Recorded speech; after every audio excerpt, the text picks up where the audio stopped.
Bueno, continuando con la solución a la tarea, estaremos prosiguiendo con lo que es la solución al ejercicio 2.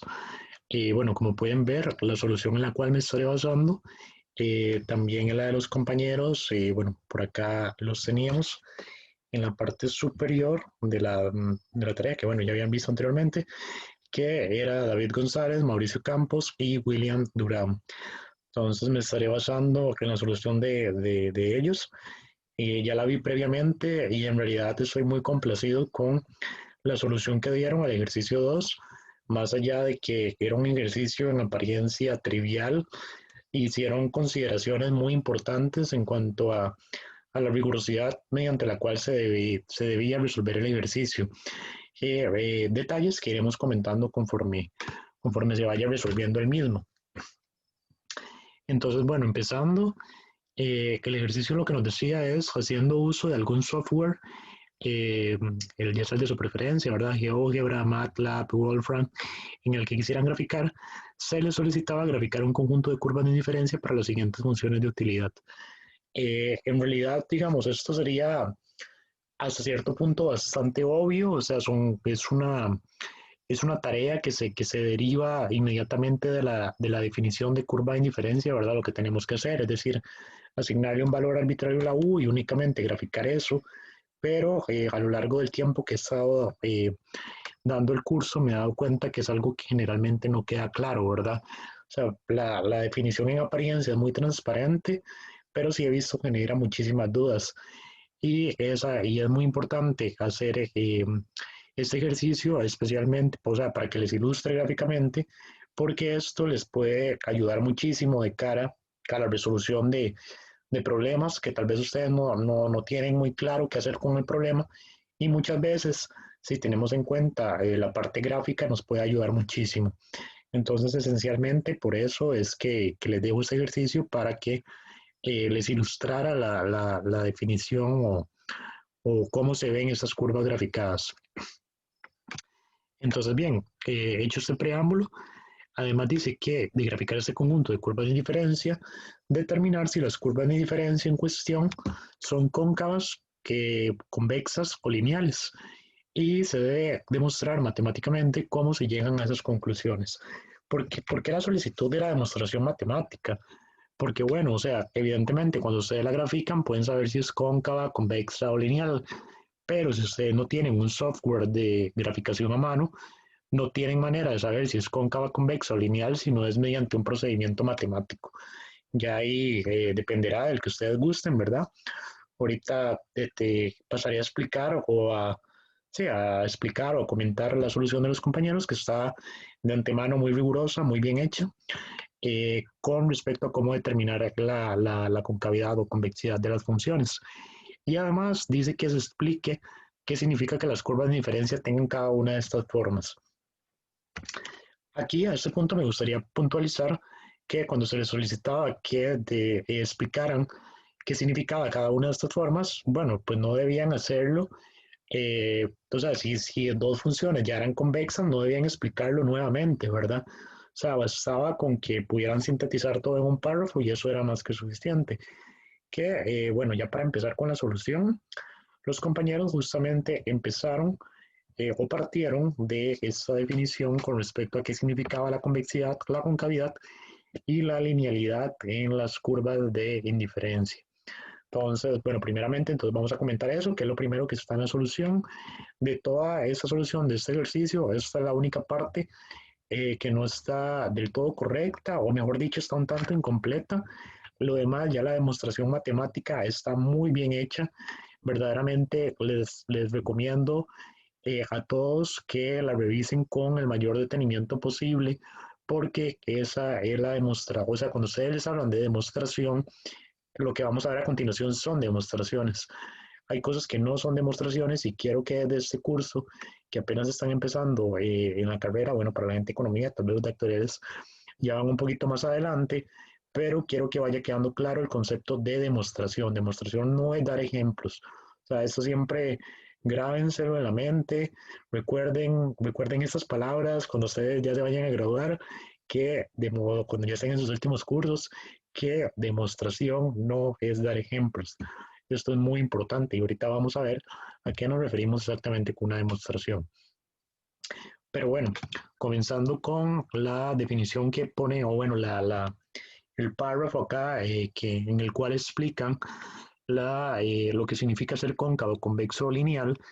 En realidad lo que están poniendo los compañeros es correcto. Por acá nos dice, si una curva de indiferencia es convexa, eso significa que los puntos intermedios son preferidos a los extremos. Digamos que es correcto. La concavidad implica que puntos extremos son preferidos a los intermedios y las curvas son lineales. Y si las curvas son lineales, esto implica que los bienes son perfectamente sustitutos a una razón de la pendiente de la curva. Sin embargo, esto que ponen entre paréntesis, no sé exactamente a qué estaban buscando referirse, no lo entiendo muy bien. En todo caso, como no entiendo a qué se estaban refiriendo, lo del paréntesis, lo mejor sería omitirlo. Este paréntesis no, este paréntesis no, porque bueno, aquí estamos hablando explícitamente la forma de las curvas de utilidad, que aquí, bueno, no tiene mucho que ver con la relación de precios. Entonces no me queda demasiado claro. Entonces, ok, esta definición que se está haciendo a priori de la concavidad, convexidad y linealidad es correcta. Sin embargo, no era exactamente lo que se estaba solicitando. Es decir, era una parte de la solución, la podían dar como una parte de la solución, pero está parcialmente incompleto. Paso a explicar por qué. Cuando hablamos de que la concavidad, por ejemplo, implica que puntos extremos son preferidos a los intermedios, ahí, aparte del hecho de la concavidad, estamos involucrando implícitamente también una restricción presupuestaria. Y de momento realmente no tenemos una restricción presupuestaria. Nuestro análisis o nuestra explicación debía sujetarse únicamente a qué significa la concavidad y la convexidad y la linealidad en las curvas de indiferencia por sí mismas. Entonces, ok, esto es cierto, ¿verdad? Dice que la concavidad implica que puntos extremos son preferidos a los intermedios. Ok, esto es cierto siempre y cuando la función de la restricción presupuestaria sea lineal, por ejemplo. Eso sería cierto, pero si la restricción presupuestaria por alguna razón no fuera lineal, es decir, que los precios fueran variando conforme las cantidades consumidas cambian, esta definición realmente no sería cierta. Ustedes me pueden preguntar, bueno, pero ¿cómo los precios cambiarían? Al final del curso vamos a ver algo en lo cual digamos que los precios cambian porque, bueno, vamos a ver unos modelitos de equilibrio general y ahí digamos que los precios van a cambiar, pero bueno, no me voy a adelantar mucho a eso.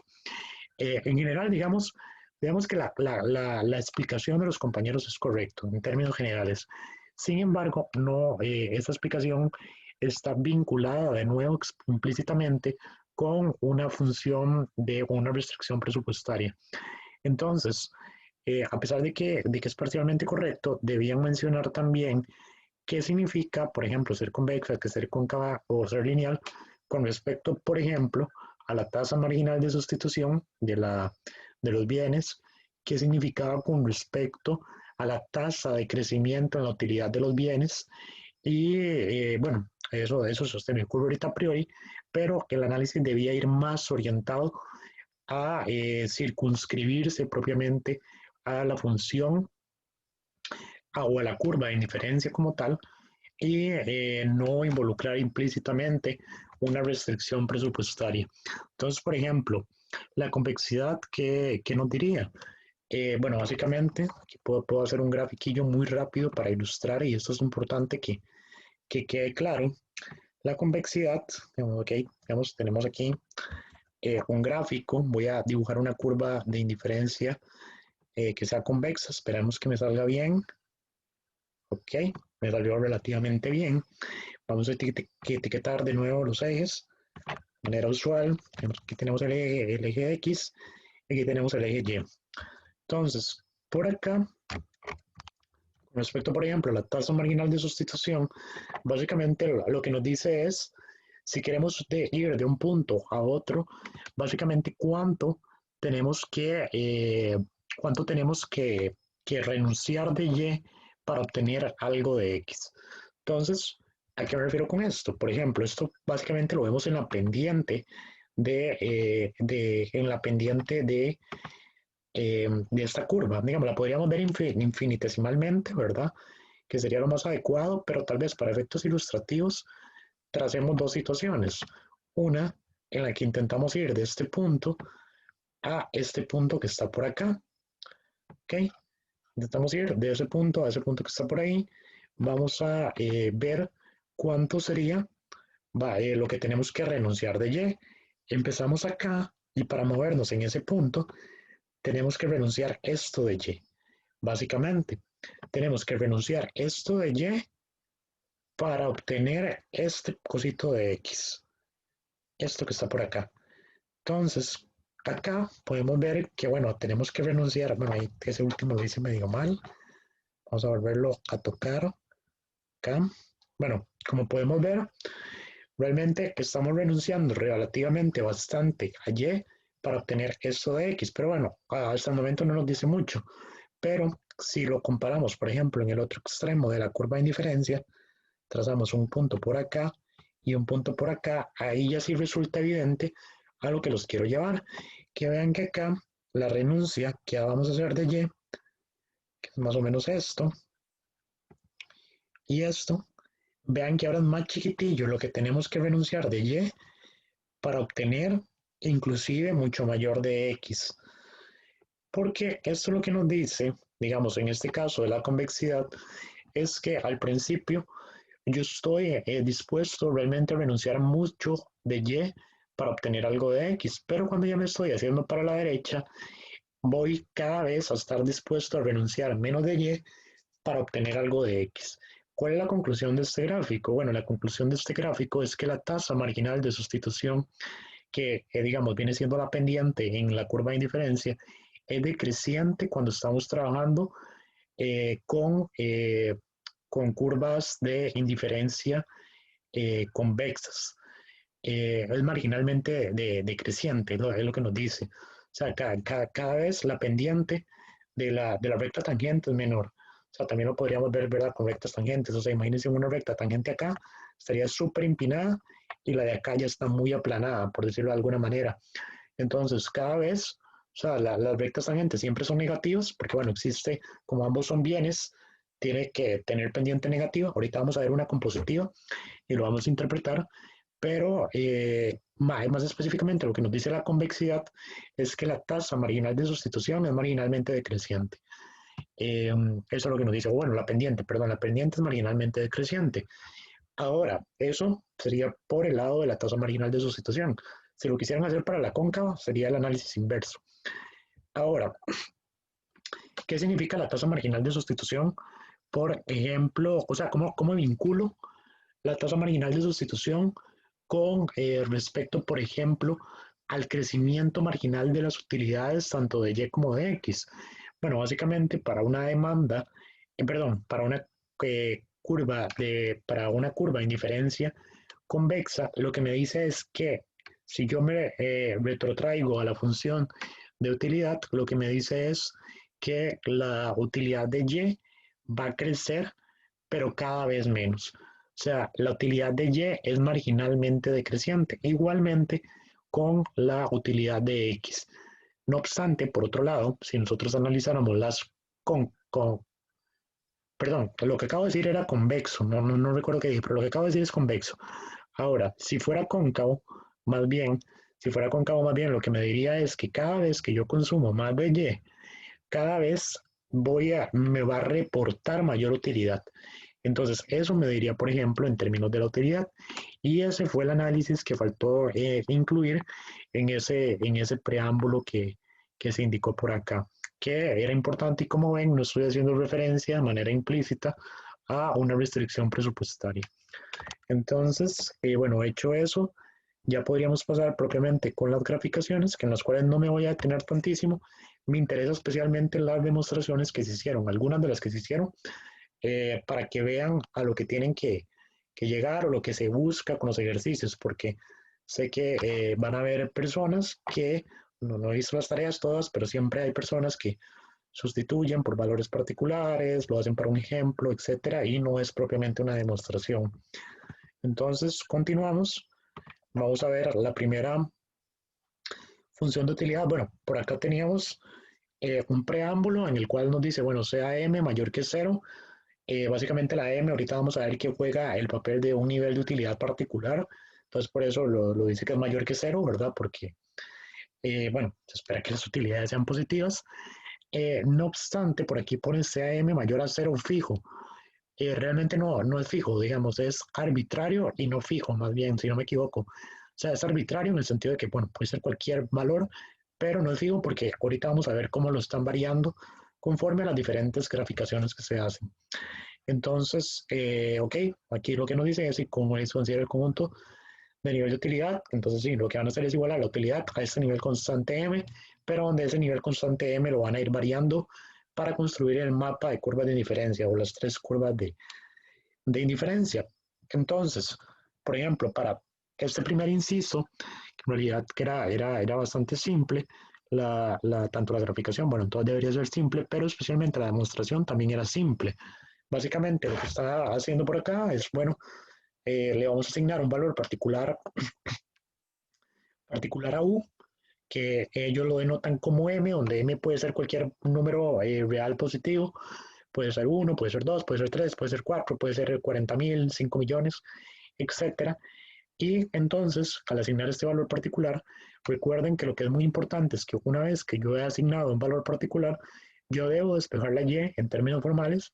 Digamos, muchas veces el software lo termina haciendo automáticamente, pero de igual manera, en términos formales, deben despejar la y para graficar y en términos de x. Entonces, lo que deberían graficar es esta curva. Y como ven, lo que va a pasar es que a medida que vamos variando la m, lo que va a ir cambiando es el intercepto. Es decir, el intercepto va a ir aumentando, entonces vamos a ir teniendo curvas de indiferencia más a la derecha. Entonces, ahí ya tendrían como el planteamiento. Luego, bueno, por aquí están haciendo, ¿verdad? La graficación. En realidad era algo bastante simple.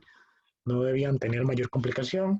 Esta azul, a simple vista podemos ver que asumieron m igual 1, la negra m igual 2 y la roja m igual 3. Básicamente es el intercepto con el eje Y. Entonces, luego lo que les queda por demostrar, más allá del gráfico propiamente que estábamos viendo, era si era cóncava, convexa o lineal. Evidentemente vemos que es lineal del gráfico, ¿verdad? Pero que había que demostrarlo matemáticamente. Entonces, lo que hace para demostrar eso matemáticamente es, bueno, sacar la primera derivada. Cuando toma la primera derivada, le va a dar -3. Bueno, la primera derivada es constante, entonces si lo volvemos a derivar, la segunda derivada va a ser 0. Entonces sí, está bien, dice, lo que implica que la función es lineal. Pudieron haber sacado la segunda derivada que les daba 0 y, bueno, concluían de nuevo que la función era lineal. Pero con esto hasta acá, más bien creo que está más correcto que lo que yo estoy diciendo, inclusive. Únicamente sacando la primera derivada, concluyendo que la primera derivada es constante y por ende la función de la cual viene precedida es lineal. Entonces, bueno, hasta aquí estaríamos perfecto. Lo que nos está diciendo es que la curva de indiferencia es lineal. Esta demostración no tenía mayor misterio, era muy simple. Sin embargo, vamos a ir viendo otras que sí se complican un poquito más y me gustaría que le presten atención por aquello también de la formalidad y algunas interpretaciones relevantes que voy a ir haciendo. Entonces, bueno, por acá tenemos esta otra función de utilidad. Ya a estas alturas yo esperaría que la identifiquen con solo verla. Es una Cobb-Douglas con parámetros un medio. No es vinculante para el ejercicio, pero igualmente es un dato que, bueno, les doy, ¿verdad? Entonces, de nuevo, hacen lo mismo, ¿verdad? Sustituyen la utilidad por un nivel particular, que en este caso sería m, donde m de nuevo ellos lo van a ir variando dependiendo de los valores que elijan. Y luego lo que hacen son despegue muy simple por acá, ¿verdad? De tal manera que les queda la y despejada. Entonces, aquí está súper bien, ya con esto podrían graficar propiamente la función de utilidad. Pero bueno, primero por acá tenemos la prueba, ahorita vamos a ver la gráfica, pero por acá tenemos la prueba de que, bueno, esta función de utilidad en particular va a generar curvas de diferencia convexas, porque bueno, es una Cobb-Douglas, pero lo más importante es ver la demostración matemática. Entonces, partimos de que esto que está por acá es la función o la curva de indiferencia y queremos verle la convexidad o concavidad o linealidad a esa función. Entonces, la derivamos la primera vez. Entonces, bueno, aquí básicamente nos queda el cuadrado y nos sale un negativo. No me voy a detener mucho en las derivadas porque, bueno, es algo que deberían saber hacer. Y luego, si lo volvemos a derivar, bueno, digamos que este 2, por decirlo de alguna manera, baja, se cancela el negativo y ahora el exponente de abajo es 3. Entonces tendríamos que la segunda derivada en particular es esto. Esta es la segunda derivada. Esta es la segunda derivada que tendríamos. Bueno, y ahora queremos determinar cuál es el signo de esa derivada. Entonces, tal vez aquí faltó hacer un pequeño apunte, pero bueno, no es tan importante. Igualmente yo lo hago de manera verbal, que bueno, queremos determinar si esto es positivo o es negativo. En particular, yo sé que lo de arriba es siempre positivo. Eso yo lo sé, porque m es positivo, y bueno, y no importa que sea positivo, igual está elevado al cuadrado, entonces forzosamente va a dar positivo por 2 positivo, entonces el numerador en particular es positivo. Ahora el cuidado que deberíamos tener es con el denominador, porque vamos a ver, si x fuera negativo, toda la expresión sería negativa, ¿verdad? Porque x, un número negativo al cubo es negativo. Sin embargo, ese caso no lo vamos a considerar, pero igualmente yo lo estoy diciendo porque recordemos que no podemos tener consumos negativos. Entonces, no me interesan los números, no me interesan los números negativos porque no podemos tener consumos negativos. Entonces, solo lo analizo para los x positivos y con ello puedo concluir categóricamente que la segunda derivada es positiva. Luego, como concluyo que la segunda derivada es positiva, puedo decir que la función es estrictamente convexa siempre y cuando x sea mayor que 0, que es el caso que nos ocupa. Entonces, aquí no debería haber mayor problema. Algo que quiero que vayan notando y algo que hizo muy bien este grupo es que asumieron una constante arbitraria, m. O sea, vamos a ver, si ustedes asumen un 5 o un 10, los resultados no van a cambiar, pero en términos formales es más correcto asumir una letra arbitraria que asumir un valor particular. No van a cambiar los resultados en general, pero bueno, podría ser el caso que sí cambiaran. Digamos, podríamos tener que para, no sé, entre 0 y 10 es convexa y entre 10 infinito es cóncavo, por decir algo así muy aleatorio. Entonces, es súper correcto lo que hizo este grupo de denotar el nivel de utilidad con una única constante, con una constante arbitraria, mejor dicho. Y bueno, por acá tendríamos las respectivas graficaciones. A la hora de graficarlo, no hay ningún problema. Asumen que la M es 5, en otro caso que es 10 y en otro caso que es 20. Entonces aquí tendríamos el conjunto de curvas de diferencia que son convexas. Hasta aquí no debería haber mayor problema. Acá creo que es donde se empieza a poner bonito, o es en la siguiente, no recuerdo, con respecto a la demostración. Entonces, por acá, ¿qué tenemos? Por acá tenemos una función c que es la raíz de x más y. De nuevo, aquí, bueno, en la primera teníamos sustitutos perfectos, en la segunda teníamos una Cobb-Douglas, y en esta tercera sería importante que noten que es una cuasi lineal. Esto más que todo para que se vayan familiarizando con lo que viene siendo la jerga, o no sé cómo llamarle. Porque es una cuasi lineal, porque bueno, tenemos un bien que entra de manera lineal, que sería la y, y un bien no lineal, que es la raíz de x. Entonces, por eso es una cuasi lineal, cuasi de casi lineal, por eso se llama así. Entonces, vamos a ver, hecha su observación, de nuevo lo que hacen es asignarle un valor particular a la u, que en este caso es m, luego únicamente van a despejar y les va a quedar esto de acá, que va a ser lo que van a estar graficando, asumiendo valores particulares de m. En este caso, eventualmente van a asumir un valor de 1, un valor de 2 y un valor de 3. Perfecto, no importa. A la hora de graficar, no hay ningún problema en que suman esos valores particulares, pero les recalco que fue muy bueno que usaran una m en lugar de un valor particular a la hora de probar si la función era convexa o era cóncava. Entonces, bueno, de antemano les anticipo que estas curvas de diferencia van a dar convexas, porque, bueno, es una ecuación lineal. En general, eso es lo que va a pasar. En el laboratorio lo vimos y eso era lo que más o menos les había explicado. Entonces, bien, acá lo que hacen, como podemos ver, es que, bueno, básicamente va a tomar la derivada de esta función que había señalado anteriormente, toma la derivada de m, como es una constante, es 0, y luego tenemos que derivar menos raíz de x, lo cual nos va a dar menos 1 entre 2 raíz de x, en menos del menos que ya venía, ¿verdad? Entonces tenemos esto, y luego, si lo vuelven a derivar, que es esta cosilla que tenemos por acá, más bien, aquí, volviéndolo a derivar, nos daría, bueno, básicamente esto que tenemos por acá, ¿verdad? Nos daría un cuarto x a la 3 medios. Básicamente es lo que nos da y esto, como pueden notar, es siempre positivo. Siempre recordemos, estamos trabajando con valores de x positivos, entonces positivo y toda la expresión es positiva, forzosamente nos tiene que dar positivo. Entonces, segunda derivada positiva nos indica que la función es estrictamente convexa. Entonces aquí las podemos ver graficadas. Recordemos, estas son como las cuasi lineales que teníamos. Y así se van familiarizando también con las formas de estas. Ahora, a partir de acá, donde vienen las demostraciones bonitas. Y son las demostraciones a las cuales deberían prestarles mucho cuidado porque les puestos estas mañillas o estos trucos les pueden ayudar cuando ustedes tengan que demostrar cosas. Entonces, bueno, por acá tenemos una tercera función de utilidad que es igual a la raíz cuadrada de x al cuadrado menos y al cuadrado. Y esta función es muy importante y tal vez lástima que no se les preguntó antes de la tarea porque no le había prestado tanto atención a eso.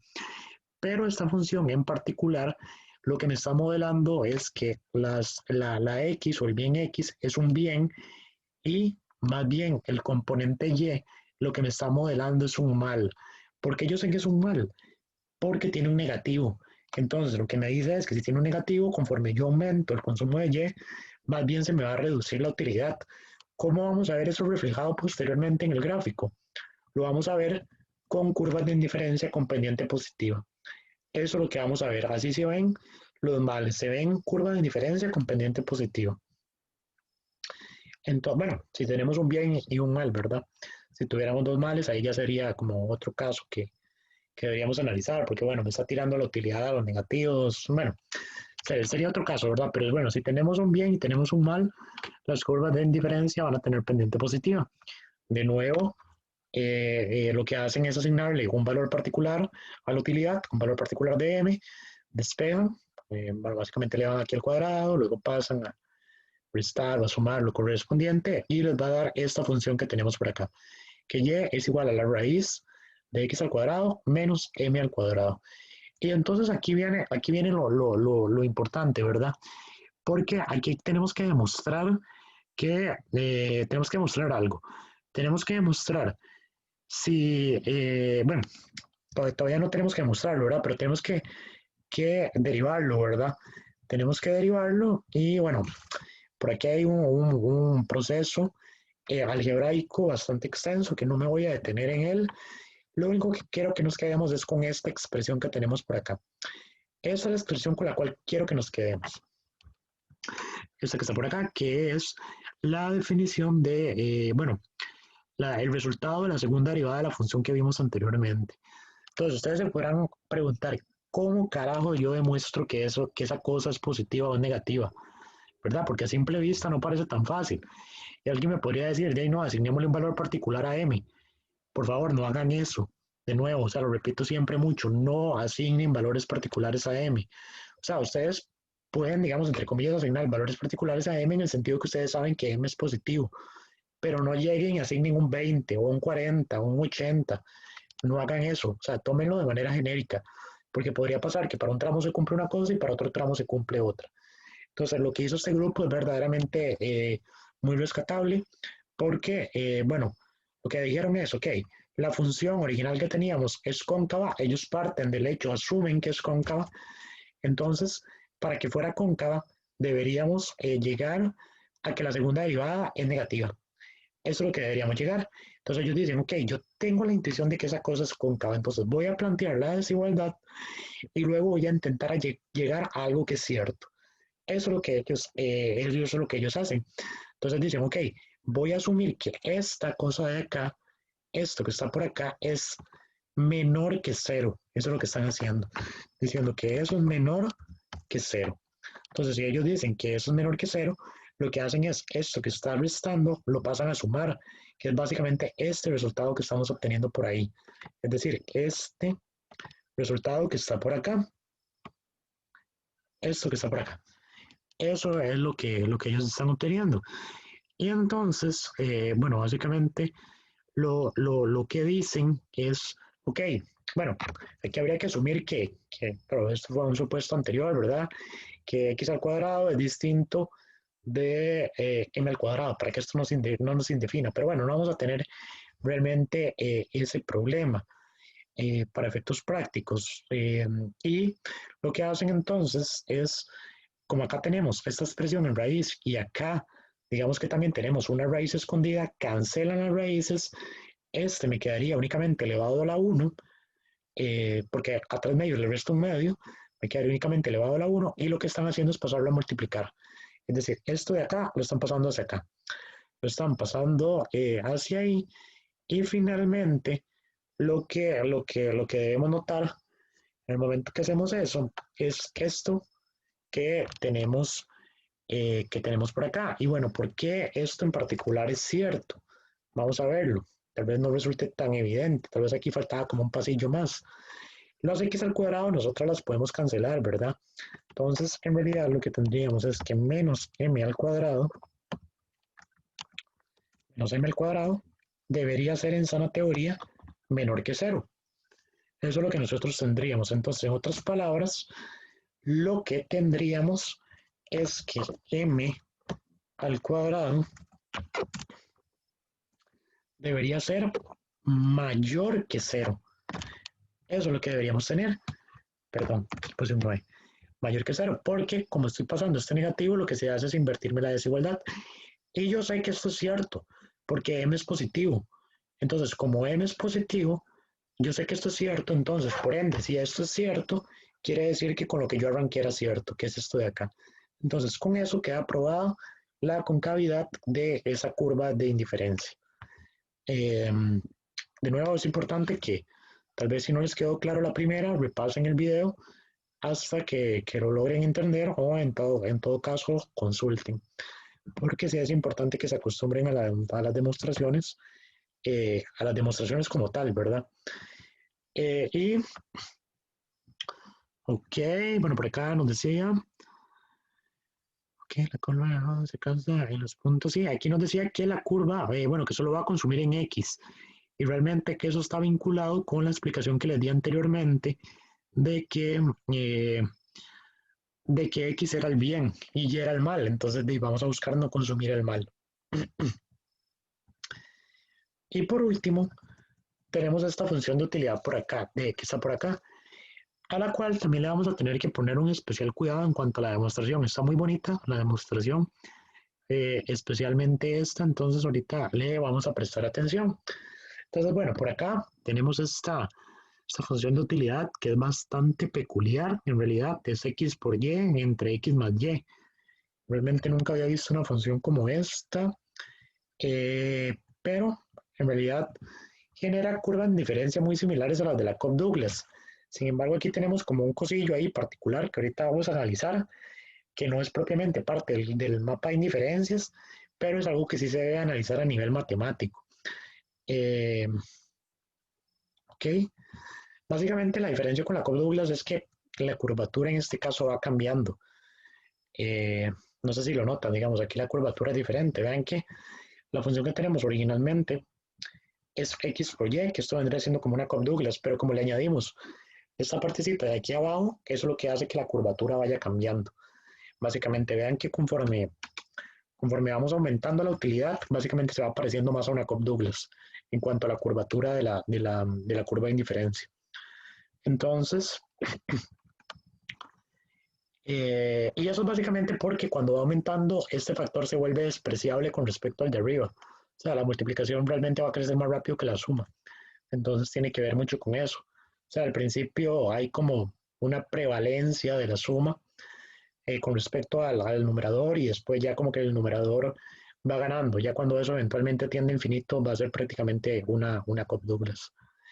Entonces, bien, hecho este preámbulo que era un poquito al margen del ejercicio, lo que van a hacer, bueno, lo que hacen de manera usual, lo mismo que se ha hecho en todos, es asignar un valor particular a m, asignan ese valor particular a m y lo igualan, ¿verdad? A la forma funcional de la utilidad.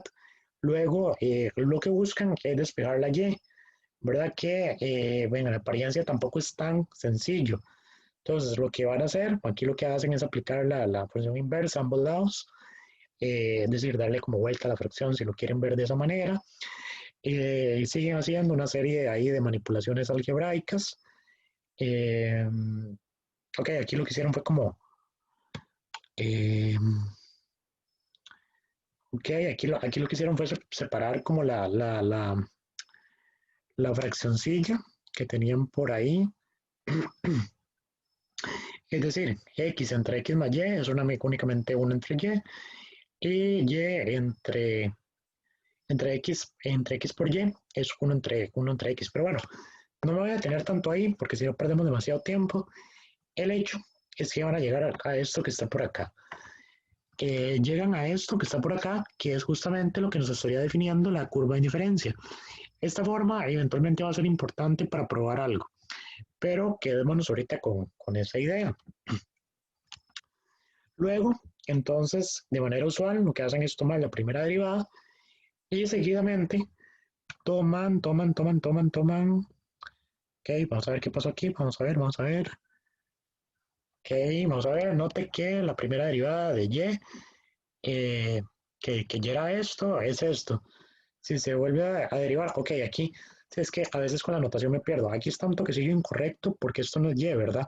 Esto es y doble prima. O sea, esto puede inducir error de que es este mismo y, que era lo que me estaba pasando y no es el mismo y. Entonces, esto que está por acá no es y doble prima, que es la segunda derivada de la función en cuestión. Entonces, ahora lo que nosotros tenemos que hacer es decir, de nuevo, ¿cómo carajos muestro yo que eso es positivo o eso es negativo? Acá, de nuevo, el método que están usando los compañeros es partir de algo que ellos creen que es cierto. O sea, tener el supuesto de que algo está pasando e intentar demostrar que es cierto. Entonces, ¿qué es lo que van a hacer? Que, vamos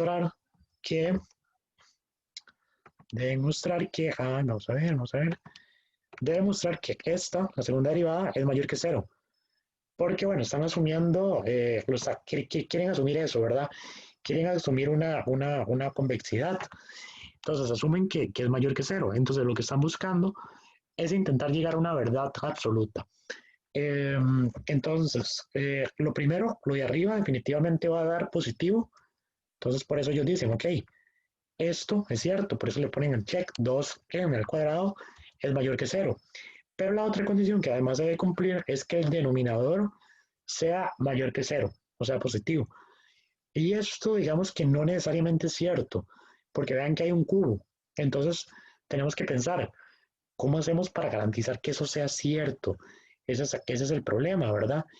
Pero hay algo importante, ¿verdad? Que esto, bueno, ellos quieren probar esto que tenemos por acá. Y lo interesante es que, bueno, basta decir que x es mayor que m para probarlo. Pero ¿cómo garantizo yo eso? Esto, que x sea mayor que m, yo básicamente lo garantizo. O sea, si yo garantizo que x es mayor que m, automáticamente eso queda garantizado. Y ahora, ¿cómo garantizo que x es mayor que m? Garantizo que x es mayor que m. Ok, garantizo que x es mayor que m porque, vamos a ver, esto de acá, m por x, tiene que ser positivo porque x es positivo. Ok, esto de acá es positivo. Entonces, yo requiero, para que el problema tenga sentido, que y también sea mayor que cero. Entonces, si m por x es positivo, porque tiene que serlo, porque x debe ser positivo, y y tiene que ser positivo, entonces, por ende, x menos m debe ser mayor que cero. Es decir, esta partecita de acá, este denominador, para que el problema tenga consistencia, debe ser mayor que cero. ¿Lo ven? Debe ser mayor que cero. Y si yo despejo esa desigualdad, me daría que x es mayor que c, es mayor que m. Es mayor que m. Eso básicamente. Y es la condición a la que estoy llegando acá. Entonces, forzosamente, esa condición debía pasar por condiciones del problema, porque si no me estarían dando consumos negativos y eso no se puede. Entonces, forzosamente, x tiene que ser mayor que m. Como x es mayor que m, se cumple que existe convexidad para la función o la curva de indiferencia propuesta. Entonces aquí también se intenta ahondar un poquito en esa explicación. De igual manera es la explicación que les acabo de ofrecer. Y finalmente, únicamente bastaría ya con graficar propiamente lo que es las funciones de las curvas de diferencia, que son estas que están por acá, ¿verdad? Se están asumiendo diferentes valores de m. Por acá asumieron 5, 10 y 20. Eso es básicamente lo que se está asumiendo para graficar las curvas de diferencia. Vean que acá tendríamos negativos, pero vean que me estaría pasando que en este trámite de acá tendría x negativos y en este tendría y negativos. Entonces, por eso ese trámite de acá no lo voy a tomar en consideración. Básicamente por eso solo tomo en consideración las curvas de indiferencia que están ploteadas sobre valores de x y de y simultáneamente positivos, y con eso me daría que son convexas. Entonces, con eso estaríamos dando por finalizada la revisión del ejercicio número 2 de la tarea del segundo semestre del 2020.